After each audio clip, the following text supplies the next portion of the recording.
The rain had just begun to fall when David pulled into the parking lot of the local animal shelter. It was the kind of soft drizzle that made everything feel a little quieter, a little sadder. The sky hung low, gray and heavy, as if mirroring the weight in his chest. He hadn't planned on stopping here, not really. He had just been passing through the town on his way to visit his sister. But something made him pull over. Maybe it was the way the "Adopt Me" banner flapped in the wind. Maybe it was the loneliness he didn't want to admit was creeping in again. David wasn't a man who made impulsive decisions. Not since the accident. Not since he'd lost Max, the German shepherd who had been more like a brother than a pet. It had been almost a year, but the ache was still there, sharp and sudden in quiet moments. He hadn't even walked into another shelter since then. But today something felt different. Maybe he was finally ready to look. Not to replace Max, no dog could, but maybe to heal. Just a little. The shelter was quiet when he stepped inside. The soft hum of fluorescent lights overhead, the occasional bark echoing from the back kennels. A kind-eyed woman at the front desk greeted him with a gentle smile and asked if he was looking to adopt. He nodded, not trusting his voice just yet. "Take your time," she said. "You can walk through the kennels. Let me know if someone catches your eye." He moved slowly through the rows of metal gates and wagging tails. Some dogs barked excitedly, others sat calmly watching him. A few seemed too tired to care anymore. His heart tugged at the sight of them, abandoned, forgotten, waiting for someone who might never come. Then he saw her. In the last kennel, in the far corner of the room, was a German shepherd. She didn't bark or jump or pace like the others. She just sat quietly, her ears perked but her eyes full of something else, something deeper. Sadness, hope, recognition. David stepped closer, and that's when it happened. The dog, this beautiful, strong-looking shepherd, let out a soft, broken sound. Not a bark, not a whine. It was almost like a sob. Her body trembled slightly as tears welled up in her deep brown eyes. And then, as if drawn by something she couldn't control, she slowly crept toward the gate, her head lowered, eyes locked on David's face. He froze. He had never seen a dog cry like that. Not in real life. Not like this. "Her name's Sasha," the woman from the desk said quietly behind him, as if sensing something special was happening. "She's been here for months. Barely responds to anyone. But she's never done this before." David didn't take his eyes off the dog. "Why is she here?" "Owner surrendered," the woman said gently. "The man said she was too much to handle. She had some trauma. She didn't eat for days after she arrived. Wouldn't let anyone near her. But lately she's been watching the door more. As if waiting." David knelt slowly in front of the kennel. Sasha moved closer, her nose pressed against the bars. There was a quiet desperation in her eyes, as if she were begging him to understand something she couldn't say. "Hey girl," he whispered, his voice breaking just slightly. "It's okay. I'm here." Sasha whimpered again, that soft, almost human sound. And then, carefully, cautiously, she lifted a paw and pressed it against the gate, right where his hand rested. Something cracked open inside him. The weight he'd carried since losing Max. The guilt. The silence. The way his house had felt colder, emptier with each passing day. It all came rushing in at once. And yet, in this moment, it felt like Sasha was offering him a piece of it. Sharing in the grief. Or maybe helping him carry it. "Would you like to meet her?" the shelter worker asked, her voice thick with emotion. David nodded, unable to speak. A few minutes later they were in the meeting room. Sasha entered hesitantly, tail low, ears flicking nervously. But then she saw David sitting on the floor, cross-legged, waiting. And just like before, she moved slowly toward him, then stopped a few feet away. The silence between them was heavy, but not uncomfortable. It was as if both were asking the same unspoken question. "Can we trust again?" David reached into his jacket pocket and pulled out a small, worn dog tag. Max's tag. He'd carried it with him ever since the accident. He held it out in his palm, not expecting anything, just lost in thought. Sasha sniffed the air. Then she took a cautious step forward. Another. And another. And finally, she was beside him, resting her head gently on his knee. That's when he noticed it. A small scar just beneath her right eye. He reached out gently, brushing his fingers near it. She didn't flinch. And then David froze. He looked closer. Well, it couldn't be. His heart started to race as he pulled out his phone and opened the last photo he had of Max, taken just a week before the accident. He zoomed in on Max's face, on the same spot just below the eye. There it was. The same tiny scar. The same look in the eyes. But it couldn't be. He hadn't survived. That's what they told him. That's what the vet said when they pulled him from the river. Sasha, or was it? David sat in stunned silence, Sasha now curled beside him, her eyes closed, breathing steady. And in that moment, 1,000 questions flooded his mind. Had there been a mistake? Could it really be him? Or was fate playing a cruel trick? He didn't know the answer. Not yet. But what happened next would change everything. David sat completely still, his hand resting gently on Sasha's back as she leaned into him. The storm outside had picked up, rain tapping against the windows in a steady rhythm. But inside the room, it was quiet, except for the soft rise and fall of Sasha's breath and the racing of David's heart. He stared at the photo on his phone again, then looked at the dog beside him. Everything in him wanted to believe it. But how could it be? He remembered the day Max disappeared like it had just happened. It was a camping trip. Just him and Max, trying to get away from the noise of the city and the heaviness in his life. They'd found a trail by the river, one Max was thrilled to explore. But a flash storm came out of nowhere. The trail got muddy. The river rose fast. David slipped. Max tried to help. And then chaos. Water. Branches. Mud. Max's barking fading into the roar of the current. The last thing David remembered was reaching for Max's collar and missing by inches. They told him later that they'd found Max's collar caught on a tree downstream. No body, but they assumed. The vet said it was likely. The current was strong, and Max had been swept far. David never questioned it. He couldn't. Hurt too much. But now a dog with the same scar, the same eyes, and the same soft cry was curled beside him in a random shelter in a town he hadn't even planned to visit. What were the odds? He leaned back against the wall, staring at the ceiling. "Is it really you?" he whispered. Sasha didn't respond, of course. But she shifted, placing her head fully on his lap. Later that day, David spoke to the shelter worker again. Her name was Claire. She handed him a file on Sasha, thin and filled with gaps. "She was dropped off by a man about 5 months ago," Claire explained. "No name, no real history. Said she was found wandering near a construction site. She was thin, bruised, clearly shaken up. We took her in, cleaned her up. She's been here ever since." 5 months?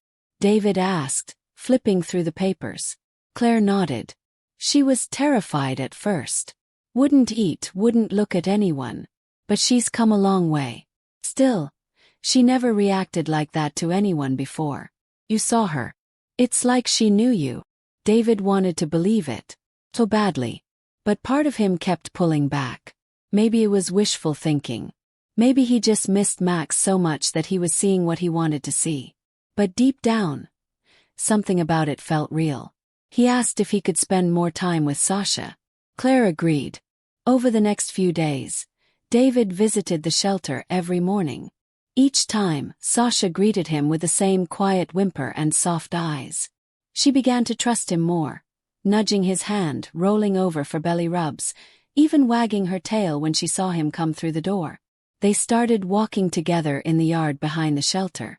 She responded to familiar commands, sit, stay, come, without hesitation. And one morning, without even thinking, David called out, "Max, heel." Sasha stopped in her tracks, turned, and came to his side instantly. He froze. He hadn't used that name.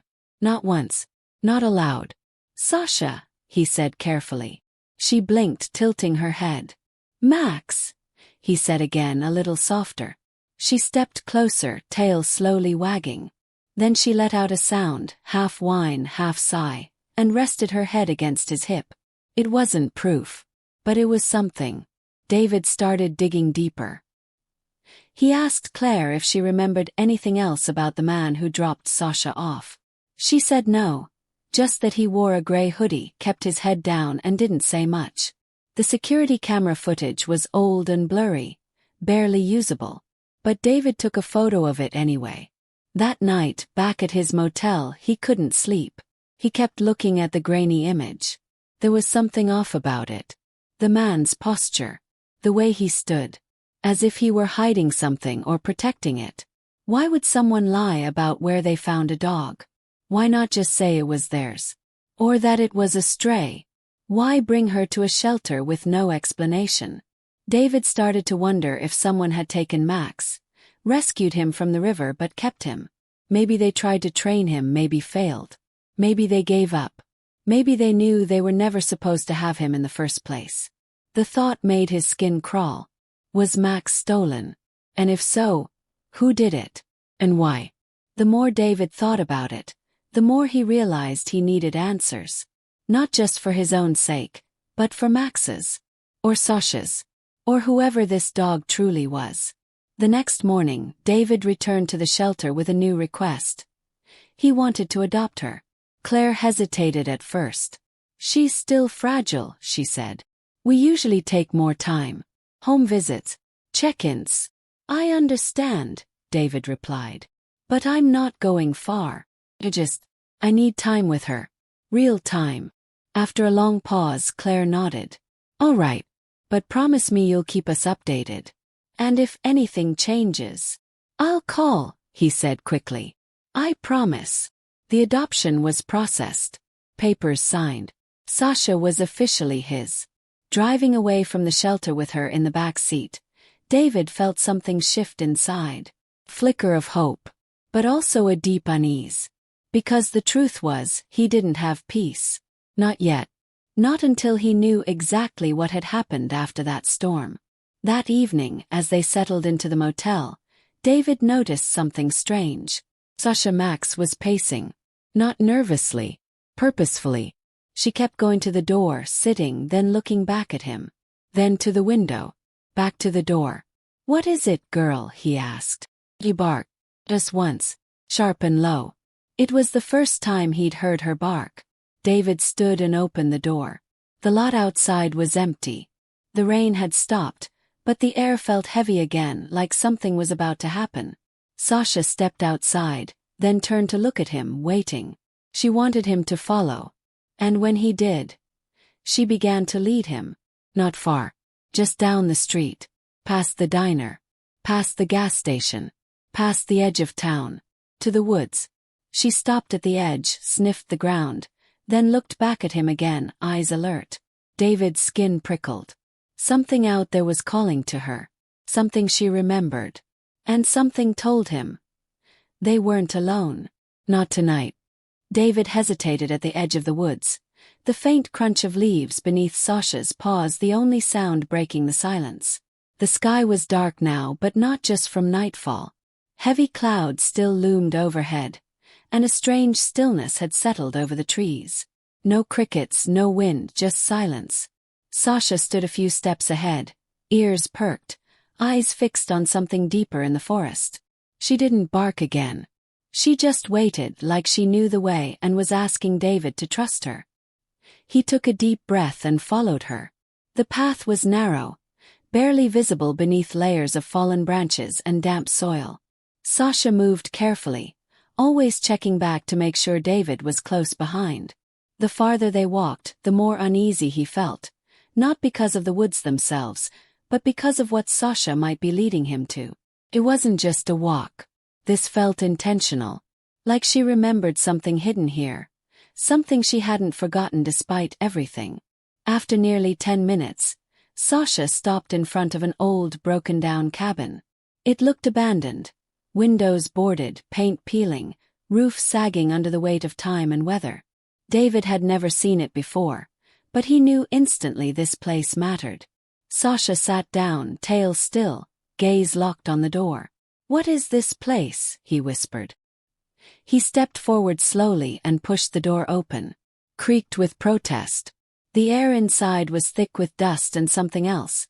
Something faintly metallic like old tools or rusted chains. A few broken chairs, an overturned table, and a wall covered with old photographs yellowed from age. David walked closer to the wall, eyes scanning the photos. They were mostly of dogs. German shepherds, huskies, even a few labs. All standing, sitting, or running in what looked like a backyard. But it wasn't just the dogs. In almost every photo, the same man appeared. A tall figure in a gray hoodie, always facing away from the camera.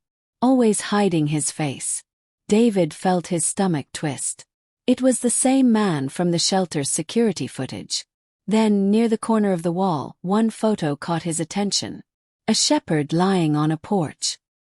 His coat soaked, mud on his legs, a raw scrape near his eye. David leaned in. The scar. It was the same one. Had to be Max. This wasn't just a shelter drop-off. Someone had kept Max, Sasha, for a while. And if this was where it happened, then someone had been watching, collecting, maybe even training these dogs. But for what? David took a few steps back and looked around the cabin again. The floor had scratches, long claw marks in the wood. There were collars hanging by the door, tags missing. He reached out to one. It was clean. Too clean. Then something made his blood run cold. A notebook sat on the floor, half buried under a broken drawer. He picked it up. Most pages were smudged with dirt and water damage, but some writing remained. Coordinates. Descriptions. GS, female. Recovered near river. Obedience. Medium. Memory high. David flipped faster. Rottweiler male. Aggression, elevated. Failed reconditioning. GS male. Code red. Recovered but lost to current. Color found. Deemed unrecoverable.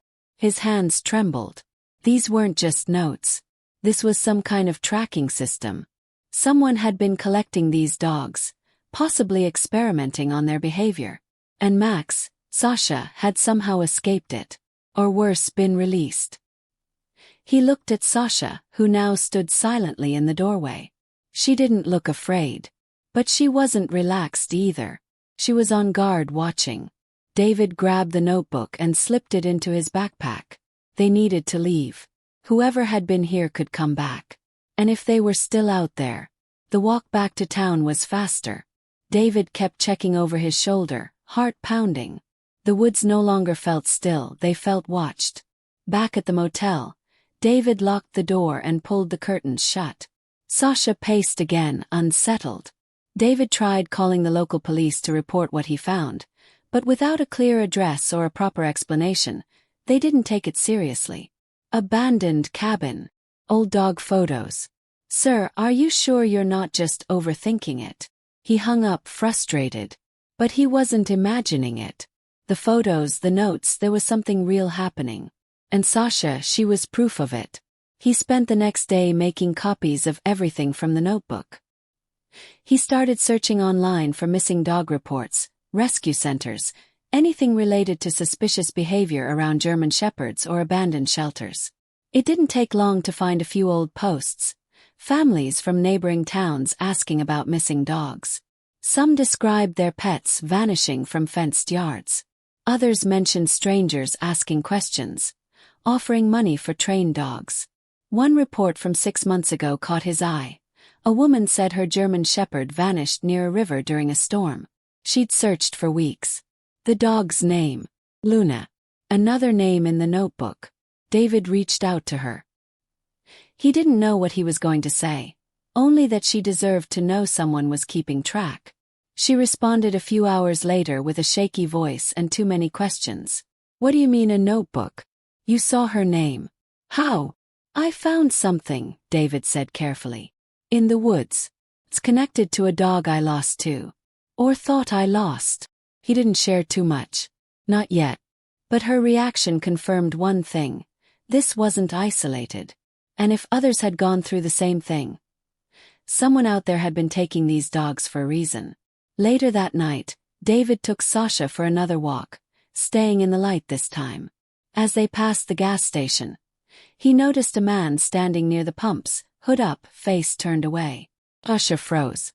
She stared at him, low growl in her throat. The man didn't move, didn't speak, just watched. David pulled Sasha back and quickly returned to the motel. He didn't sleep. He couldn't. The next morning, he found a note slipped under his door. Stop looking. You found what you weren't supposed to. No name. No contact. Just that one sentence. David sat down heavily, the paper trembling in his hand. He looked over at Sasha, who now rested at the foot of the bed, eyes open, alert. Whatever this was, it wasn't over. And someone didn't want the truth coming out. David barely blinked as he read the note again and again. His mind raced with questions. Who left it, how they found him, and what they really meant by what you weren't supposed to. The words felt like a warning but also a challenge. They knew he had the notebook. They knew he'd been digging. And now they wanted him to stop. But it was too late for that. Sasha remained at the foot of the bed, her eyes fixed on the door as if she sensed something beyond it. David sat there in silence, watching her chest rise and fall. He felt like a thread was tightening around both of them, pulling closer to something dark, something real. He wasn't just chasing a theory anymore. He was in it. The next day, he drove to the edge of town, trying to stay unnoticed. He didn't use his phone much, avoided connecting to public Wi-Fi. He had that gut feeling like someone was keeping tabs on him. He started noticing little things. A dark SUV parked across from the motel more than once. A man in a hoodie at the grocery store who seemed to be following him down each aisle, pretending to browse. He snapped a picture of the SUV's license plate when he got the chance and ran a quick search through a friend who worked in DMV records.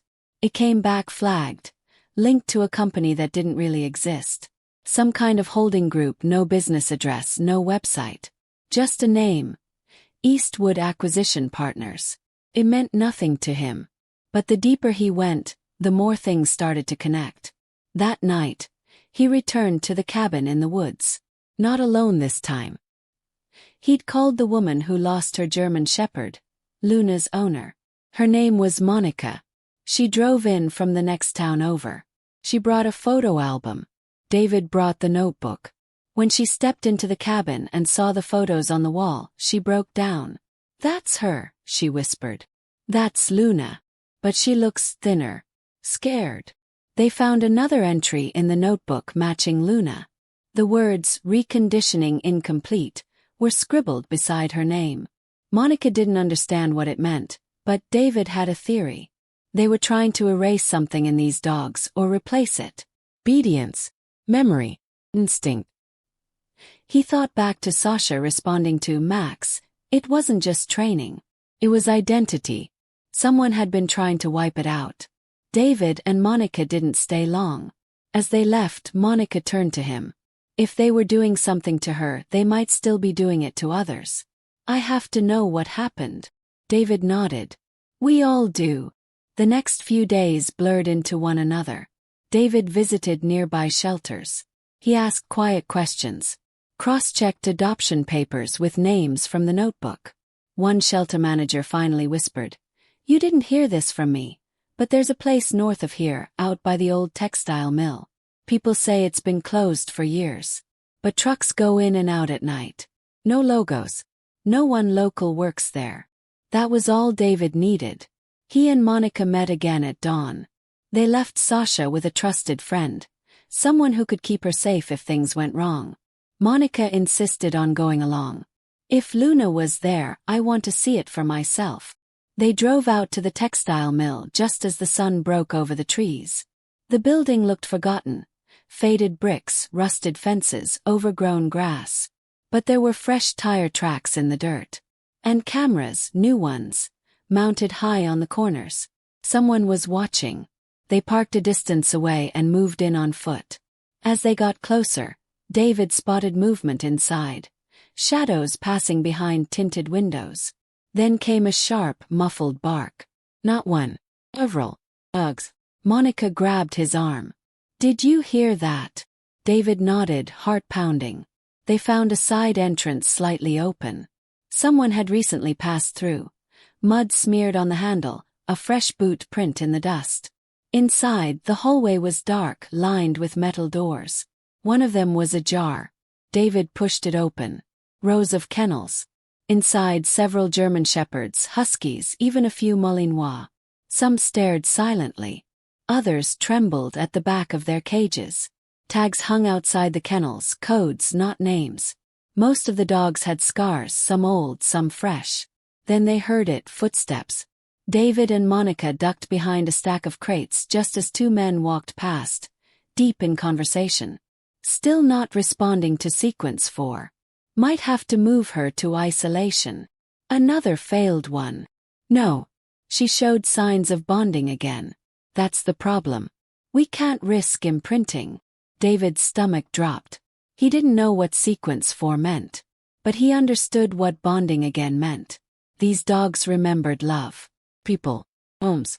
And someone didn't want that. He waited until the men disappeared around the corner, then slipped into the next room. More files. More notes like the ones in the cabin. One folder was marked Phase 2. Transition to private contract. He snapped photos of everything. Suddenly, barking erupted from the other room. Loud, panicked, urgent. One of the dogs had caught their scent. And then the alarm went off. David grabbed Monica's hand. Run! They bolted out through the back entrance as voices shouted behind them. Someone fired a flare into the air. David and Monica didn't stop until they reached the woods again. Lungs burning, hearts racing. Back in the car, David looked at her, breathless. We just found the edge of something huge. Monica nodded, gripping the folder. And now they know we were there. They knew too much. And someone out there wasn't going to let that slide. The notebook, the cabin, the shelter. It was all connected. These dogs weren't just missing. They were being changed, repurposed, controlled. And now Sasha. His Sasha was at the center of it. Because if she escaped them once, what if they wanted her back? That night, David couldn't sleep. Every time he closed his eyes, flashes of the warehouse returned. The cages, the coded tags, the echo of barking that still rang in his ears. Sasha lay on the floor beside the bed, curled tightly into herself, restless. Every little sound outside made her lift her head. She was sensing it too. The air had shifted. They were being watched now, not just followed. This wasn't just about uncovering the truth anymore. It was about staying ahead of it. Monica had taken the folder and was digging deeper into the company name, Eastwood Acquisition Partners. Her friend in cybersecurity was helping off the record, trying to trace where the money was coming from and where it was going. What they found stunned both of them. The same shell company name showed up linked to private security firms, experimental canine training programs overseas, and even a few government contracts. Not official ones. Just references in procurement logs. Quiet payments. Disguised shipments. David stared at the screen as Monica read it all out loud. They're not just hiding dogs. They're building something. A program. He looked at Sasha, who was now awake, watching them both. Monica turned slowly. She was supposed to be part of it. The next morning, a package arrived at the motel. No return address. Inside was a flash drive, wrapped in plain brown paper. No note. Just one word on a sticky label. Listen. David plugged it into his laptop while Monica stood by the window, watching the street. The audio began with static, then the sound of dogs barking. Sharp, rhythmic, not panicked, but almost like drills. Then a voice. Clipped. Unit 7 failed initial retention. Transferred to Phase B for correction. Subject is resisting synthetic imprint. Proceeding with alternate conditioning. Then a pause. A whimper. Sasha suddenly stood, ears alert. David's blood went cold. The next voice was different. Quieter. Almost sorrowful. She remembers. The file ended. David looked at Sasha. Her breathing had changed. Something about that voice had triggered something in her. She stood, tail low, head tilted, and walked to the door. She pawed it once, then twice. "She knows where to go," David whispered. They followed her lead. Past the edge of town, through the back roads Sasha seemed to remember like muscle memory. They ended up at an abandoned property that used to be an old training ground for canine units, shut down years ago. David had heard stories about it. How budget cuts forced it to close, how some of the dogs disappeared before they were reassigned. He hadn't thought about it until now. But Sasha had. The gates were rusted, but not locked. Someone had come here recently. David pushed them open, heart racing. Sasha didn't wait. She trotted ahead, nose to the ground, moving with a certainty that made David's skin crawl. They reached a building that once looked like a training facility. The door creaked open easily. Inside it was dark. Dust floated in the sunlight, slipping through the broken windows. But the floor was swept. Fresh prints led down the hallway. David followed them with slow, careful steps. As they turned the corner, a door at the end of the hall slammed shut. He froze. Monica gripped his arm. "We're not alone," Sasha growled, a low, trembling sound that David hadn't heard from her before. Not fear. Not warning. Recognition. David opened the door slowly. And there he was. The man from the photos. From the shelter footage. From Sasha's past. He stood in the shadows, hands raised. "You shouldn't have come here." David stepped forward. "Who are you?" The man didn't answer right away. Then he looked down at Sasha and said softly, "She was my best. Until she ran." Sasha's body tensed. Monica whispered, "What did you do to her?" The man looked back at David. "Nothing she didn't volunteer for. We trained them to help. Until someone decided to use them differently." David's eyes narrowed. "What does that mean?" He sighed. "They wanted obedience without emotion. Memory without loyalty. That's not what dogs are. We tried to stop it. She got out because I let her go." Monica stepped forward. "Then why are people still disappearing? Why are there new dogs in cages?" The man lowered his voice. "Because I wasn't the only trainer. Others took it further. Replaced compassion with control. I stayed to try and undo what I could. But it's not enough." David pulled out the flash drive. "Who sent this?" "I did," the man said. "You needed to hear what they're doing. You're not the first to look. But you might be the last if you don't leave it alone." David glanced at Sasha. "Why does she remember?" The man knelt down slowly, speaking to her like an old friend. "Because she was different. She fought every step. Even after the others forgot their names, she held on to hers. Max." Sasha's eyes never left him. He looked up at David. "They'll come for her. And for you. You brought this into the open." David stood silently. The truth was heavier than he expected. These weren't just missing dogs. This was a program that tried to erase what made them who they were. And someone was still running it. Suddenly, Sasha turned toward the window, growling again. A black van rolled slowly up the dirt road, headlights off. "They found us," the man whispered. David grabbed Monica's hand. "We need to get out. Now." The man reached into a locker and tossed David a small key. "Storage unit. South exit. Everything else you need to know is there." "Come with us," Monica said quickly. But he shook his head. "I'll buy you some time. It's the only way."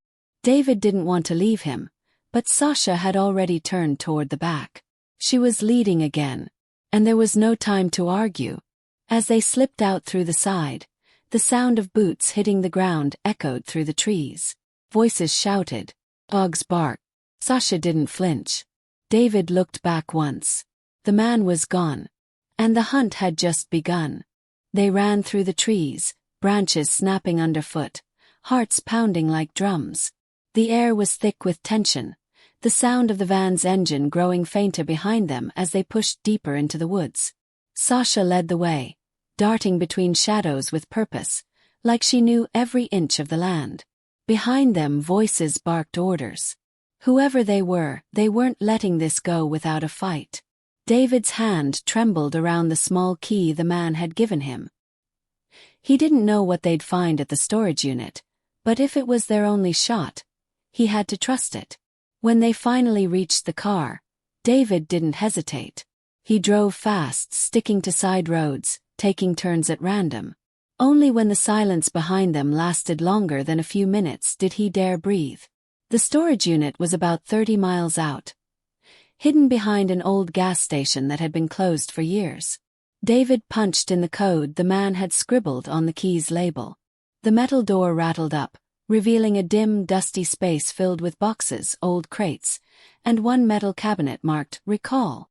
Inside the cabinet were rows of files, USBs, and photos. Uggs, reports, test results. But not just dog names, human ones too. Handlers, trainers, donors.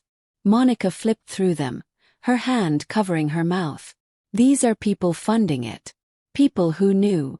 One of the files held a large envelope marked "Phase Termination. Contingency Only." Inside, they found a letter addressed to Whistle Point Oversight Committee.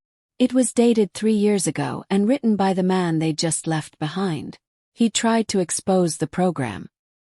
He documented everything. How it started as a rescue-funded project to rehabilitate traumatized dogs for service, but then shifted when a private contractor took interest. They began experimenting with behavioral suppression, advanced reprogramming. The goal: emotionless obedience. But dogs like Sasha had resisted. They remembered. They bonded. They broke the system. He'd seen what happened to the ones who didn't escape. And he'd made a plan to take it all down from the inside. David read every word in silence. This was the proof. Everything the world needed to know. As the sun dipped low, casting orange light through the open door, David sat back and looked at Sasha. She was resting beside Monica, head on her paw, eyes half closed but always aware. "This ends tonight," he said. He and Monica uploaded the files to multiple servers, backed them up on drives, sent them anonymously to journalists, watchdog groups, even animal welfare organizations. They used burner emails. No names, just the evidence. The whole story. Within hours, the files spread like wildfire. The next day, news broke. Reports flooded in about secret training programs, dogs disappearing from shelters, private companies with no accountability. A few brave voices stepped forward. Former trainers, volunteers, even a whistleblower in a government agency who had suspected something for years but never had the proof. The storm hit fast. Investigations were launched. The facility near the textile mill was raided. Its cages emptied. Dozens of dogs were found. Teared, but alive. And then came the real twist. One of the recovered dogs, another German shepherd, responded to the name Sasha. But she wasn't Sasha. DNA confirmed it. The real Sasha had never been chipped, but this one had. Her ID matched records from the program. She had been missing for months. Which meant the dog David had rescued, the one who cried when he entered the shelter, who led him to the truth, wasn't Sasha. He stared at her that night, sitting beside the fireplace in a quiet house miles away from town. She looked up at him, as if sensing the shift in his mind. Her eyes, deep and kind, held no fear. Monica sat across from him. If she's not Sasha, then who is she? David reached for the notebook, the first clue in this entire mystery, and flipped to the page he'd dog-eared at the beginning. There, beside a scrawled line of notes, was a name he hadn't paid attention to before. Echo. Monica leaned over. You think that's her real name? David nodded slowly. She's not a copy of Sasha. She's a mirror. She was trained alongside her. She remembered everything. And followed the pain back to the beginning. It wasn't about just one dog anymore. Echo had carried the memories of every broken one. She'd led him not just to Sasha's story, but to the whole system behind it. A living record of what they tried to erase. As he knelt beside her, Echo leaned her head into his hand, eyes closing softly. She found me, David said quietly. And she made sure I listened. The world would never forget what had happened now. Shelters started improving tracking systems. New regulations were put in place. People opened their eyes. And somewhere, out in a quiet town, a man who had once trained dogs to forget sat alone, watching the news, a small smile on his face. Because somehow, against all odds, one dog remembered everything, and made sure no one ever forgot again. A few months had passed since everything came to light. The story of the crying German Shepherd at the shelter had spread far beyond what David or Monica ever expected. Animal rescue groups reached out from all over the country, sharing similar suspicions and hidden records. Shelters began reevaluating how they tracked adoptions and transfers, no longer turning a blind eye to untraceable paperwork or third-party intermediaries. The story had struck a chord, not just because of the cruelty exposed, but because of the love and loyalty shown by one dog who refused to forget. Echo, as David now called her, had adjusted to life outside the shadows. She was still cautious around strangers, still watched every exit like she was scanning for danger, but there was a softness to her now. She slept without flinching at every sound, wagged her tail freely when David came home, and would sometimes stare out the window at the open fields, like she finally believed she was free. David and Monica stayed in the quiet town, away from the attention. The media requests had slowed down, and David had turned down every interview. He didn't want fame. He just wanted peace, for Echo, for himself, and for all the dogs still recovering. Monica, meanwhile, had started working with a non-profit that focused on ethical animal rehabilitation. Her drive to expose the truth had turned into a mission to rebuild something better. One evening, as they sat on the porch watching the sun dip behind the hills, Monica asked the question that had been sitting between them for a while. "Do you think she ever remembers it all? Like, everything?" David looked at Echo, who was stretched out nearby, her ears twitching gently in the breeze. "I think she remembers what matters," he said. "The pain, yeah. But also the people who tried to help. The ones who didn't give up." Monica smiled softly. "She didn't just lead us to the truth. She gave all those other dogs a second chance." There was a lot of healing still to come, for the animals, for the shelters, and for the people who had turned a blind eye out of fear or convenience. But there was also hope now. Real growing hope. The shelters that had been cleared out of hidden backrooms were filling again, but this time with honest work, volunteers who cared, and dogs finally getting the homes they deserved. One of the biggest surprises came a few weeks later, when David received a letter. Handwritten. No return address. Just a few lines. "I trained her to obey. You helped her choose. You did what I couldn't. Thank you. R." David folded the letter and tucked it in the back of the notebook where everything had started. He didn't need to know exactly where the man had gone. He just hoped he'd found peace too. Echo's story had sparked change beyond any of their expectations. More organizations pushed for transparency. Legislation was introduced to monitor private contracts involving animal training. And perhaps most importantly, people had started asking more questions. They were looking at adoption forms more carefully, asking where dogs came from, what their pasts were like, not just what breed they were or how cute they looked.